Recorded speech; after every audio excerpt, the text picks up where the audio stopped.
আপুনি মোবাইল কওকচোন।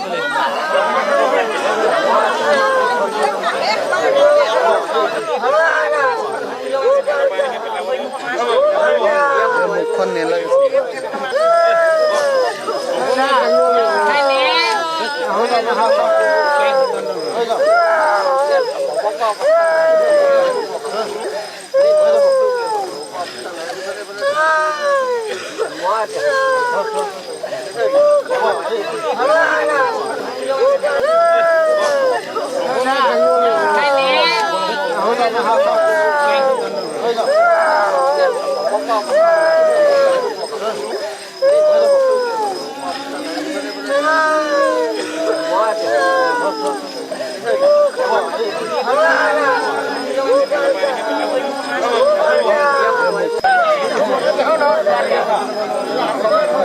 মানুহখিনি অকণমান চাই দিয়ক, অকণমান চাই দি দিয়ক।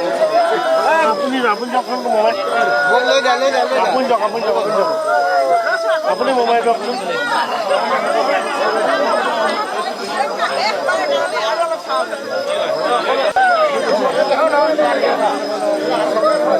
মানুহখিনি অকণমান চাই দিয়ক, অকণমান চাই দি দিয়ক। আপুনি মোবাইল আপুনি মোবাইল কওকচোন। কি ক'ম মানে তাই আজি যদি আমাৰ মহাবিদ্যালয় যিকোনো অনুষ্ঠান হওক বা আজি যুৱ মহোৎসৱতে হওক, তাই বহুতখিনি মানে আগ্ৰহেৰে তাই তাত পাৰ্টিচিপেট কৰিছিল। লগতে যিকোনো ক্ষেত্ৰত নাটকৰ ক্ষেত্ৰত তাই খুব আগৰণুৱা আছিল। তাই খুব ধুনীয়া কবিতা আবৃত্তি কৰিছিল, কবিতা নিজে লিখিছিল। মানে তাই কোনো প্ৰতিভাৰ এই কালচাৰেল দিশটো বহুত মানে তাই আগৰণুৱা আছিল। আৰু লগতে মানে আমি বহু সময় আচলতে মোৰ ছাত্ৰ একতাৰ পৰাই আছিলোঁ। তাইৰ লগত মানে আমি বেলেগ এটা সময়ে আমি পাৰ কৰিছিলোঁ মহাবিদ্যালয়ত। আজি যদি এই সময়খিনিত চকুটো বন্ধ কৰোঁ, তাই মুখখন সঁচাকৈ আমাৰ মুখলৈ ভাহি আহে।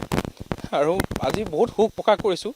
আৰু পলাতক যিজন চালক, সেই চালক যাতে চৰকাৰে উচিত তদন্ত দিয়ে, আমি তাৰে কামনা কৰিছোঁ।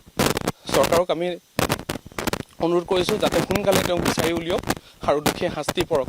আৰু তাই আমাৰ কোনো যেনেধৰণে আজি সামাজিক মাধ্যমত তাইক কিছুকে মানে যি সমালোচনা কৰিছে যে কিবা কিবি, মানে তাই একচুৱেলি তেনেকুৱা নহয়, আমি জানো তাইক। তো গতিকে তাই যাতে আত্মাৰ সদ্গতি কামনা কৰিছোঁ। সেয়াই হাঁহি ধেমালি তাই খুব মানে বহুত মানে কি ক'ম, তাই আমাৰ একদম আপোন আছিলে। সেইকাৰণে আজি আমি সোণাৰী মহাবিদ্যালয়ৰ যথেষ্ট আমি লগৰসমূহ আমি আহিছোঁ আজি। আৰু লগতে সোণাৰী আঞ্চলিক ছাত্ৰ সন্থাৰো বহুতকেইজন সদস্য আহিছিল। তেওঁলোকে বৰ্তমান তাত ব্যস্ত আছে, সেইকাৰণে এতিয়া বৰ্তমান ইয়াত নাই। তেওঁলোকো আহি তেওঁক শ্ৰদ্ধাঞ্জলি জনাইছে। আৰু সেই আচলতে অকল আমাৰ মনতে নহয়, শিক্ষক শিক্ষয়িত্ৰী আমাৰ যি ছাৰ বাইদেউহঁতৰ মন, তেওঁলোকেও খুব মৰম কৰিছিল তাইক মানে নিজৰ ছোৱালী নিচিনাকৈ ৰাখিছিল। তাই জীৱ বিজ্ঞান বিভাগৰ আছিল, জুলজি।